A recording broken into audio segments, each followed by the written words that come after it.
বন্ধুরা, চিকিৎসা বিজ্ঞানে সিজার অত্যন্ত জরুরি এবং গুরুত্বপূর্ণ একটা বিষয়। কিন্তু এই সিজারই যখন ব্যবসার হাতিয়ার হয়ে ওঠে, তখন জনজীবনে নেমে আসে এক কঠিন বিভীষিকা। সিজারই যখন ডাক্তারদের কাছে ব্যবসার হাতিয়ার হয়ে ওঠে, তখন আমজনতার দুর্ভাগ্যের আর কোনো সীমারেখা থাকে না। সামান্য কিছু পয়সার লোভে এই কসাই ডাক্তারগুলো মানুষকে কিভাবে সিজারের দিকে অপ্রয়োজনীয়ভাবে ঠেলে দিচ্ছে দেখুন। একটা সিজার একটা মানুষকে সারাটা জীবন ভোগায়, তাকে একটা দীর্ঘমেয়াদী স্বাস্থ্য ঝুঁকিতে ফেলে। তাই দয়া করে ভিডিওটা কেউ না টেনে মনোযোগ সহকারে পরিপূর্ণভাবে ভিডিওটি দেখবেন। এই ভিডিওটিতে কসাই ডাক্তারদের মুখোশ উন্মোচন করা হবে। সুস্থ সবল মা, সব ঠিকঠাক, কিন্তু ক্লিনিক বলছে কিচ্ছু করার নাই, সিজার করতে হবে। তারপর শুরু হয় রোগীর পরিবারের অস্থিরতা, টাকা পয়সার দেদার খরচ। শেষে মা ও শিশু পড়েন চরম স্বাস্থ্য ঝুঁকিতে। পাশাপাশি শিশু বঞ্চিত হয় সৃষ্টিকর্তার এক অপার আশীর্বাদ থেকে।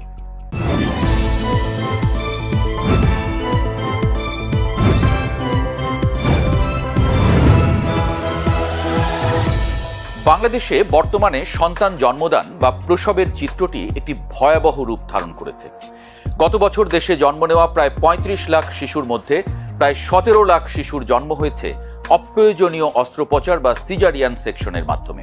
শুনতে অবাক লাগলেও সত্য যে বর্তমানে আমাদের দেশে স্বাভাবিক প্রসব যেন এক রূপকথার গল্পে পরিণত হয়েছে। অথচ চিকিৎসা বিজ্ঞানের নিয়ম অনুযায়ী সিজারিয়ান সেকশন কেবল তখনই করা উচিত যখন মায়ের বা শিশুর জীবন বাঁচাতে আর কোনো উপায় থাকে না। কিন্তু বাংলাদেশে এখন চিত্রটি সম্পূর্ণ উল্টো। বিশেষ করে বেসরকারি হাসপাতাল এবং ক্লিনিকগুলোতে বাণিজ্যের লোভে এবং সঠিক তদারকির অভাবে আশঙ্কাজনক হারে বাড়ছে এই অস্ত্রোপচার। এর ফলে প্রতি বছর গচ্ছা যাচ্ছে হাজার হাজার কোটি টাকা, আর দীর্ঘমেয়াদী স্বাস্থ্য ঝুঁকিতে পড়ছেন মা এবং নবজাতক। বিশ্ব স্বাস্থ্য সংস্থার নির্দেশনা অনুযায়ী একটি দেশের মোট প্রসবের ১০ থেকে ১৫% বেশি সিজারিয়ান হওয়া উচিত নয়। অর্থাৎ ১০০ জন মায়ের মধ্যে ১০ থেকে ১৫ জনের ক্ষেত্রে জটিলতা দেখা দিলে অস্ত্রোপচারের প্রয়োজন হতে পারে। কিন্তু বাংলাদেশের পরিসংখ্যান দেখলে যে কেউ আঁতকে উঠবেন। সরকারি হিসাব এবং সাম্প্রতিক গবেষণায় দেখা গেছে বাংলাদেশে বর্তমানে প্রতি ২টি শিশুর জন্মের মধ্যে একটি শিশুর জন্ম হচ্ছে অস্ত্রোপচারের মাধ্যমে। অর্থাৎ জাতীয়ভাবে এই হার প্রায় ৪৫ থেকে ৫২%। আর বেসরকারি হাসপাতালগুলোর চিত্র তো আরও ভয়াবহ। সেখানে প্রতি ১০টি শিশুর মধ্যে ৮ থেকে ৯টি শিশুর জন্ম হচ্ছে সিজারে। পরিসংখ্যান বলছে বেসরকারি খাতে এই হার ৮৫ থেকে ৯০% পৌঁছেছে, যা কোনোভাবেই স্বাভাবিক চিকিৎসা ব্যবস্থার অংশ হতে পারে না। এবার একটু উন্নত বিশ্বের দিকে তাকানো যাক। আমেরিকার মতো উন্নত দেশে, যেখানে স্বাস্থ্য বীমা এবং চিকিৎসকের জবাবদিহিতা অত্যন্ত কড়া, সেখানেও সিজারিয়ান সেকশনের হার নিয়ন্ত্রণ করার চেষ্টা করা হয়। মার্কিন যুক্তরাষ্ট্রে সিজারিয়ান জন্মের হার প্রায় ৩২%, যা বিশ্ব স্বাস্থ্য সংস্থার মানদণ্ডের চেয়ে বেশি হলেও বাংলাদেশের বেসরকারি হাসপাতালগুলোর ৯০% হারের তুলনায় অনেক কম। অথচ আমেরিকার মাথাপিছু আয় এবং স্বাস্থ্য খাতে বরাদ্দের তুলনায় বাংলাদেশের মতো গরিব দেশে এই হার আকাশচুম্বী হওয়াটা কেবল অযৌক্তিকই নয়, বরং আত্মঘাতী। আমাদের দেশের পরিবারগুলো যেখানে নিত্য প্রয়োজনীয় খরচ মেটাতে হিমশিম খায়, সেখানে একটি অপ্রয়োজনীয় অপারেশনের জন্য হাজার হাজার টাকা ঋণ করতে বাধ্য হচ্ছে। একটি গবেষণায় উঠে এসেছে শুধুমাত্র এই অপ্রয়োজনীয় সিজারের কারণে বছরে রোগীদের পকেট থেকে বেরিয়ে যাচ্ছে ৫,০০০ কোটি টাকারও বেশি। এবার আসি কেন হচ্ছে এই গণহারে সিজার। এর পেছনে মূল কারণ হিসেবে বিশেষজ্ঞরা চিহ্নিত করেছেন ভয় এবং বাণিজ্যকে। আশুলিয়ার নারী ও শিশু হাসপাতালের ধাত্রীবিদ্যা এবং স্ত্রীরোগ বিভাগের প্রধান অধ্যাপক ফেরদৌসী বেগম বলেন, স্বাভাবিক প্রসবকে এখন ইচ্ছাকৃতভাবে ঝুঁকিপূর্ণ এবং যন্ত্রণাদায়ক হিসেবে উপস্থাপন করা হয়। গর্ভবতী মা এবং তার পরিবারকে বোঝানো হয় যে নর্মাল ডেলিভারিতে বাচ্চার ক্ষতি হতে পারে বা মায়ের অসহ্য কষ্ট হবে। ফলে তাদের মধ্যে একটি অযৌক্তিক ভীতি বা ফিয়ার সাইকোসিস তৈরি হয়। অন্যদিকে হাসপাতালগুলোর জন্য সিজার মানেই বাড়তি টাকা, অপারেশন চার্জ, কেবিন ভাড়া, ওষুধের খরচ, সব মিলিয়ে এটি একটি লাভজনক প্যাকেজ। তাছাড়া স্বাভাবিক প্রসবের জন্য চিকিৎসক এবং নার্সদের ঘন্টার পর ঘন্টা অপেক্ষা করতে হয়, যা অনেকেই করতে চান না। দ্রুত সময়ে কাজ শেষ করতে এবং নিশ্চিত আয়ের জন্য সিজারকে সহজ সমাধান হিসেবে বেছে নেওয়া হচ্ছে। অপ্রয়োজনীয় সিজারের কারণে মা এবং শিশু কি কি ক্ষতির সম্মুখীন হচ্ছেন তা জানলে সচেতন যে কেউ শিউরে উঠবেন। এটি কেবল একটি অপারেশন নয়, এটি একটি বড় ধরনের সার্জারি যা মায়ের শরীরে দীর্ঘমেয়াদী প্রভাব ফেলে যায়। মায়ের ঝুঁকি। সিজারের পর মায়ের সেরে উঠতে দীর্ঘ সময় লাগে। পরবর্তীতে হার্নিয়া, জরায়ু এবং মূত্রথলির জটিলতা এবং পরবর্তীতে গর্ভধারণে প্লাসেন্টা প্রিভিয়া বা অ্যাক্রিটার মতো মারাত্মক ঝুঁকি তৈরি হতে পারে। এমনকি 90-এর দশকে মায়েরা মারা যেতেন সিজার না করার কারণে, আর এখন অতিরিক্ত এবং অনিরাপদ সিজারের কারণে মাতৃমৃত্যুর ঝুঁকি বেড়ে চলেছে। শিশুর ক্ষতি এবং সৃষ্টিকর্তার আশীর্বাদ থেকে বঞ্চনা।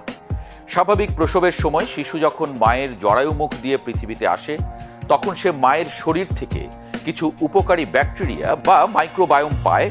চিকিৎসকরা একে বলেন শিশুর প্রথম প্রাকৃতিক টিকা, এবং এই ব্যাকটেরিয়াগুলো শিশুর রোগ প্রতিরোধ ক্ষমতা বা ইমিউনিটি সিস্টেম গড়ে তুলতে সাহায্য করে।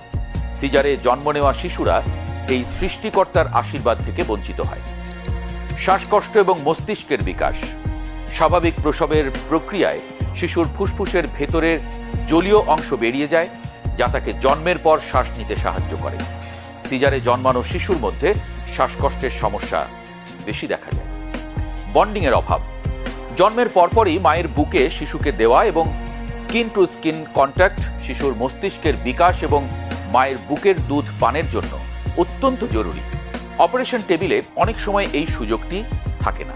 স্বাভাবিক প্রসব বা নর্মাল ডেলিভারির উপকারিতা অপরিসীম। এটি প্রকৃতির নিজস্ব নিয়ম। দ্রুত সুস্থতা। স্বাভাবিক প্রসবে মা খুব দ্রুত সুস্থ হয়ে ওঠেন এবং কয়েক ঘন্টার মধ্যেই নিজের ও সন্তানের যত্ন নিতে পারেন। কম খরচ।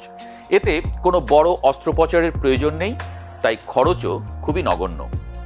ভবিষ্যৎ জটিলতা কম। পরবর্তীতে গর্ভধারণে কোনো জটিলতা থাকে না। শক্তিশালী শিশু। গবেষণায় দেখা গেছে স্বাভাবিক প্রক্রিয়ায় জন্ম নেওয়া শিশুদের দীর্ঘমেয়াদী রোগ প্রতিরোধ ক্ষমতা বেশি থাকে এবং তাদের অ্যালার্জি বা অ্যাজমার ঝুঁকি অনেক কমে যায়। এই ভয়ানক পরিস্থিতি থেকে উত্তরণের উপায় কি?